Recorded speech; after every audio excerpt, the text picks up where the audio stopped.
অন্তর্বর্তী সরকারের প্রধান উপদেষ্টা অধ্যাপক মোহাম্মদ ইউনূস চেয়েছিলেন হত্যাকাণ্ড ও সহিংসতার বিষয়ে একটি নিরপেক্ষ তদন্ত। তার বিশ্বাস ছিল জাতিসংঘের মানবাধিকার দপ্তরই একমাত্র সংস্থা যারা এমন সত্য উদ্ঘাটন করতে পারে, আর সেই সত্য যদি অপ্রিয় হয় তাতেও আপত্তি নেই। ফেসবুকে এসব তথ্য লিখেছেন প্রধান উপদেষ্টার প্রেস সচিব শফিকুল আলম।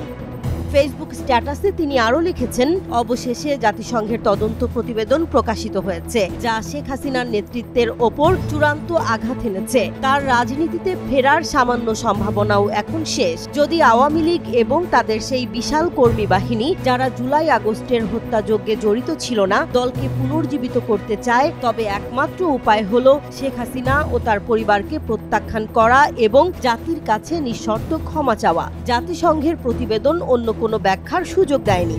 ফেসবুক স্ট্যাটাসে তিনি লেখেন, 1990 সালে সামরিক শাসক জেনারেল এরশাদ যখন গণ আন্দোলনের মুখে ক্ষমতাচ্যুত হন তখন তার বয়স ছিল 59 বছর। তিনি ছিলেন এক দুর্নীতিগ্রস্ত স্বৈরশাসক। এরশাদ পতনের পর তত্ত্বাবধায়ক সরকার তাকে কারাগারে পাঠায় এবং দুর্নীতির অভিযোগে মামলা করে। পরবর্তীতে খালেদা জিয়ার সরকারও একই নীতি অনুসরণ করে। তার শাসনামলে কয়েকটি উচ্চ প্রোফাইল হত্যাকাণ্ড ঘটলেও কোনো তদন্ত প্রমাণ করেনি যে তিনি নিজে এসব হত্যার নির্দেশ দিয়েছিলেন।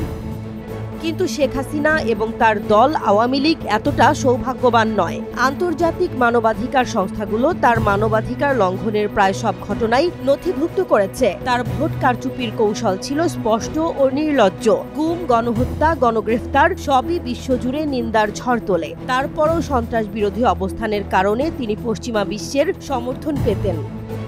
তবে একনায়কতন্ত্রের বিরুদ্ধে যখনই বিশ্বজুড়ে প্রতিবাদ উঠেছে, পশ্চিমা দেশগুলো তাকে অনিচ্ছা সত্ত্বেও সমর্থন দিয়েছে, কারণ তিনি ওয়ান অন টেরর বা সন্ত্রাস বিরোধী যুদ্ধে সঠিক পক্ষে ছিলেন। এমনকি তার পতনের পরও আওয়ামী লীগের প্রচার যন্ত্র ও ভারতীয় গণমাধ্যম প্রমাণ করতে চেয়েছে যে জুলাইয়ের বিদ্রোহ ছিল মূলত ইসলামপন্থীদের দ্বারা সংগঠিত, যা মূলত ওয়ান অন টেররের অংশ হিসেবে একটি প্রচার কৌশল। কিন্তু জাতিসংঘের তদন্ত প্রতিবেদন তার সকল প্রচেষ্টা ধ্বংস করে দিয়েছে। সবশেষ তিনি লেখেন, দুঃখিত আপা, এটি শেষ।